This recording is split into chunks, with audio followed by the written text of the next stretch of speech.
अस्सलाम वालेकुम क्लास। हाँ जी क्लास, नेक्स्ट थ्योरम है आपके पास। If L is a finite extension field of F and K is a subfield of L which contains F, that is L is a finite extension of field over finite extension field of F and K is a subfield of F which contain F। तो आपके पास ये condition बन जाएगी यहाँ पर कि क्या given है आपको कि L जो है ना वो F की फाइनाइट एक्सटेंशन फील्ड है और K जो है ना वो L की एक सब फील्ड है जिसके अंदर F कंटेन करता है। तो ये वाली कंडीशन बन जाएगी इस तरीके से। तो हमने प्रूफ क्या करवाना है कि degree of extension of K over the field F divides the degree of extension of L over the field F. ठीक है, देखिए आपने क्या प्रूफ करवाना है। कंडीशन आपको ये वाली गिवन है कि एल जो है ना वो एफ़ की फाइनाइट एक्सटेंशन फील्ड है और उसके बाद के जो है ना वो एल की एक सब फील्ड है जो कि एफ़ को अपने अंदर कंटेन करती है। तो आपने ये प्रूफ करवाना है कि के की डिग्री ऑफ एक्सटेंशन जो है वो फील्ड एफ़ पर डिवाइड करेगी एल की degree of extension over the field F. अब देखिए बेटा, थ्योरम जो है ना वो सेम आपके पास पिछला जो हमने लास्ट कल वाले लेक्चर में थ्योरम पढ़ा था सेम वैसे ही है। बस इसमें फ़र्क क्या है इसमें और उसमें उसमें आपने क्या उसमें जो था वो गिवन था कि एल जो है ना वो के की फाइनाइट एक्सटेंशन है और के जो है वो एफ़ की फाइनाइट एक्सटेंशन है। उधर दोनों फाइनाइट एक्सटेंशन फील्ड्स थी, जबकि यहाँ पर जो है ना वो एल एफ़ के ऊपर तो फाइनाइट एक्सटेंशन है लेकिन के जो है ना वो फाइनाइट एक्सटेंशन नहीं है, वो सब फील्ड है एक एल की और एफ़ जो है ना वो भी आपके पास के में कंटेन करता है। तो बस यहाँ पर ये वाली कंडीशन चेंज है कि के यहाँ पर फाइनाइट एक्सटेंशन नहीं है बल्कि यहाँ पर के जो है वो एक सब फील्ड है और आपने ये प्रूव करवाना है कि डिग्री ऑफ एक्सटेंशन ऑफ के divides the degree of extension of L over the field F. तो थ्योरम जो है ना वो बेसिकली सेम पीछे वाला ही हमने प्रूव करवाना है जैसा है, बस स्टार्टिंग से इसका थोड़ा सा चेंज है। पीछे तो हमने सब फील्ड वाली पीछे जो थी वो हमने फाइनाइट एक्सटेंशन फील्ड वाली लास्ट थ्योरम में कंडीशन यूज़ करके ये बेसिस वगैरह कंसिडर की थी ना। तो यहाँ पर जो है वो बस हमने थोड़ा सा डिफरेंस है, यहाँ पर अब हमने सब फील्ड वाली कंडीशन को यूज़ करना है क्योंकि के इधर एक सब फील्ड है। बाकी प्रूफ इसका बिल्कुल सेम ही है, उसी तरीके से हम एक सेट को बेसिस प्रूफ करवा देंगे स्पैनिंग की कंडीशन और लीनियरली इंडिपेंडेंट वाली कंडीशन और लास्ट में जाकर आपके पास वो कल वाला थ्योरम ही प्रूव हो जाएगा यहाँ पर, जहाँ पर डिग्री ऑफ ये degree of extension of L over the field F equal आ जाएगी degree of extension of L over the field K into degree of extension of K over the field F. तो यहाँ से जब इस तरह से आ जाएगी तो यहाँ से हम डिविजिबिलिटी में भी तो चेंज कर सकते हैं ना। के ओवर द ये के की जो डिग्री है वो आपके पास एल की डिग्री को डिग्री ऑफ एक्सटेंशन को डिवाइड करने लग जाएगी। तो देखें प्रूफ बिल्कुल सेम कल वाला ही होगा, यही चीज़ हम प्रूफ करवाएंगे जो हमने कल प्रूफ करवाई थी और लास्ट में बस इसको डिविजिबिलिटी की कंडीशन में चेंज कर देंगे। ठीक है, और स्टार्टिंग में बस जहाँ से हमने कंसीडर करना है वहाँ से थोड़ा सा मैं आपको एक्सप्लेन कर देती हूँ। देखिए कैसे स्टार्ट करेंगे। Since L is a finite extension field of F there, अब देखिए के जो है वो आपके पास एल जो है वो एफ की एक फाइनाइट एक्सटेंशन फील्ड है।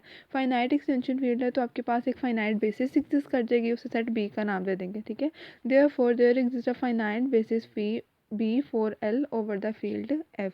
ठीक हो गया। अब देखें बी जो है ना वो आपके पास बेसिस आ गई एल की over the field F. Since B generates L over the field F, अब बेसिस है तो जनरेट भी करती होगी, लीनियरली इंडिपेंडेंट भी होगी। अब उसने ये कहा है कि आपके पास बी जो है ना वो एल को जनरेट करती है ओवर द फील्ड एफ। ठीक है, L contain L super set आपके पास एक्सटेंशन है के की और के जो है वो इस तरह से आपके पास ये कंडीशन है। अब एक सेट बी जो है ना वो आपको पास इस सेट की बेसिस बनाना है ओवर द फील्ड एफ।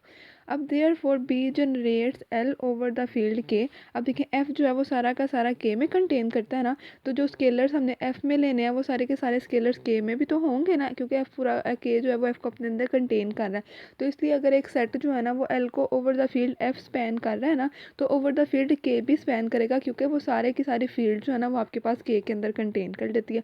ठीक है, अब उसने कहा है कि वो स्पैनिंग की कंडीशन तो होल्ड कर देगी लेकिन वो हो सकता है लीनियरली इंडिपेंडेंट ना हो। क्यों? क्योंकि आपको पता है जब हम स्केलर्स की को एक्सटेंड कर देते हैं तो वो हो सकता है लीनियरली इंडिपेंडेंट हो भी और नहीं भी हो।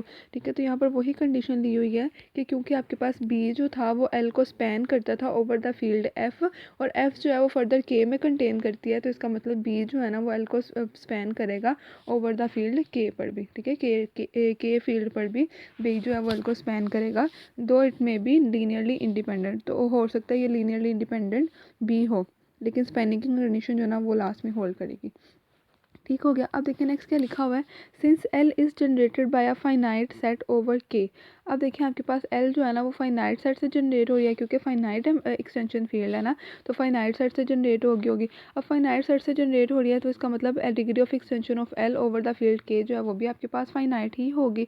ठीक है, अब देखिए आपके पास एल की डिग्री ऑफ एक्सटेंशन के फील्ड के ऊपर भी फाइनाइट आ गई। ठीक है, क्योंकि एफ के ऊपर उसकी डिग्री ऑफ एक्सटेंशन फाइनाइट थी, तो के ऊपर भी उसकी डिग्री ऑफ एक्सटेंशन जो है ना वो भी फाइनाइट ही होगी।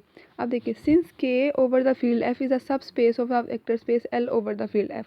अब देखिए आपके पास के जो है वो एल की एक सब स्पेस है ना, तो क्या आ जाएगा, के ओवर द फील्ड एफ जो है वो सब स्पेस बन जाएगी vector space L over the field F पे। ठीक है, और आपको पता है कि एवरी सब space of a finite dimensional vector space is finite dimensional. और हमें ये पता है, ये थ्योरम हमने वेक्टर स्पेसिस में पढ़ा हुआ है कि अगर एक वेक्टर स्पेस फाइनाइट डायमेंशनल है तो उसकी जो सब स्पेस होगी वो भी फाइनाइट डायमेंशनल होगी।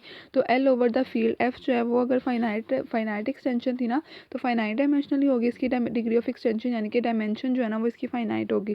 तो यहाँ पर जो के ओवर द फील्ड एफ की डिग्री ऑफ एक्सटेंशन जो है, या उसकी जो डायमेंशन है वो भी फाइनाइट होगी। तो यहाँ पर ये फाइनाइट सेट है, तो इसका मतलब डिग्री ऑफ एक्सटेंशन जो है वो इसकी के over the field F is also finite. अब देखिए ये सेट भी फाइनाइट, ये सेट भी मतलब कि ये डिग्री भी फाइनाइट, ये डिग्री भी फाइनाइट, तो हम इन्हें किसी फाइनाइट नंबर के इक्वल रख सकते हैं। तो क्या आ जाएगा, लेट कर लेते हैं खुद से कि degree of extension of L over the field K equals to M and degree of extension of K over the field F equals to N.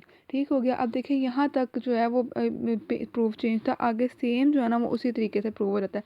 Last जो थ्योरम हमने प्रूव किया था उधर से तो हमें, क्योंकि फाइनाइट एक्सटेंशन फील्ड्स थी दोनों, तो हमने खुद से यहाँ पर डायरेक्टली लेट कर लिया था कि डिग्री ऑफ एक्सटेंशन फाइनाइट होगी।